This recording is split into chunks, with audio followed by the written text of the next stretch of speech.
sahabat HR kandang sapi, kemarin ada yang mempertanyakan tentang bagaimana cara penirisan pakan onggok ini agar supaya onggok ini dalam proses penirisan sampai nantinya bisa diberikan ke ternak itu tidak busuk, karena ada beberapa kasus di tempat sahabat-sahabat HR kandang sapi itu pakannya semakin lama semakin busuk karena penirisannya tidak maksimal, air tidak bisa tuntas. Nah, ini nanti akan kita ulas kenapa di peternakannya Bapak Sutris ini proses penirisannya bisa maksimal ya, proses penirisannya bisa maksimal yang sehingganya ini pakan-pakan ini tidak busuk. Nanti akan kita perlihatkan proses penirisannya seperti apa. Sahabat, ini adalah tempat penumpukan pakan, tempat fermentasi pakan yang tadinya pakan ini masuk dalam kondisi kadar airnya tinggi, tetapi di sini melalui proses penirisan di dalam gudang pakan ini penirisannya bisa tuntas. Kita lihat yang ada di depan kita ini lantai. Jadi lantainya ini menggunakan dua jenis. Yang pertama, sap yang pertama yang paling bawah itu menggunakan kayu gelam. Kemudian setelah kayu gelam, ini atasnya diberikan anyaman bambu. Fungsinya untuk apa? Yang pertama kayu gelam itu adalah sebagai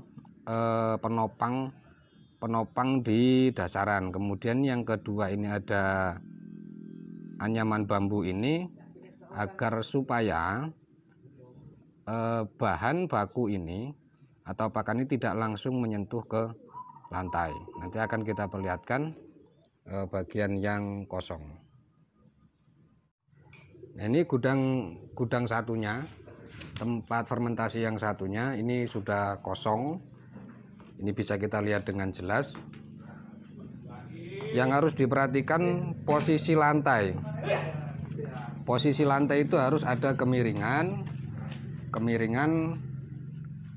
kurang lebih 10 derajat lah, maksimal 10 derajat ya, maksimal 10 derajat. Ini harus ada kemiringan. Nah, kenapa ada kemiringan? Agar supaya air itu bisa ngumpul jadi satu, kemudian mengalir tuntas ke saluran yang paling bawah. Nah, ini tadi yang kita jelaskan di awal tadi, harus ada penopang, artinya yang pertama itu kayu gelam tadi, kemudian ini dialasi dengan bambu ya, ini dialasi dengan bambu, kemudian ini kemiringannya sudah jelas. Nah, ini yang di paling akhir ini ada lubang. Nah, ini ada lubang ini untuk membuang air ya, untuk membuang air.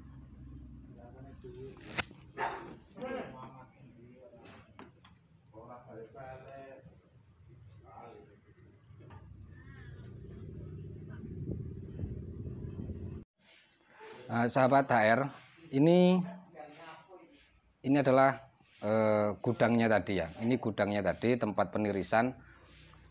Ini lantai ini kemiringannya tadi yang sudah disebutkan kisaran 10 derajat lah, maksimal 10 derajat. Tujuannya sudah jelas supaya air itu bisa tuntas. Nah, anyaman bambu ini jadi tidak rapat seperti ini, jadi dia zigzag gitu ya, anyamannya zigzag. Kalau anyamannya zigzag, maka air itu bisa masuk ke dalam sela-sela anyaman itu. Kalau dia terlalu rapat, maka airnya itu susah untuk meresap ke dalam sela-sela itu. Setelah meresap ke dalam sela-sela itu, maka dia akan tertampung di bawah tadinya yang ada gelam tadi. Jadi susunannya seperti ini. Setelah masuk ke dalam gelam, di bawah ini ada saluran yang menghubungkan antara tirisan dari depan sampai ke belakang itu nanti dibuang melalui lubang. Jadi dibuang melalui lubang yang di belakang itu, dan air itu keluar dari gudang, tidak menetap di dalam gudang. Kalau menetap di dalam gudang, maka tetap akan menjadi busuk. Jadi kenapa proses fermentasi yang dilakukan yang di tempatnya Bapak Sutris ini tidak mengalami kebusukan? Karena memang sudah melalui tahapan yang sesuai dengan SOP-nya, standar operasional prosedur dalam penirisan pakan. Nah, ini sahabat-sahabat kandang sapi bisa meniru proses seperti ini. Nah, proses seperti ini bisa dilakukan di mana saja. Kalau tidak ada bambu ya bisa menggunakan alat-alat yang lain ini, atau disebut dengan bahasa lain dibuat seperti palet begitu ya. Ada tatakannya. Jadi begitu sahabat HR kandang sapi. Pertanyaan yang kemarin sempat muncul di komen video yang kita upload di periode kemarin, ini jawabannya. Selamat mencoba, semoga sukses untuk kita semua.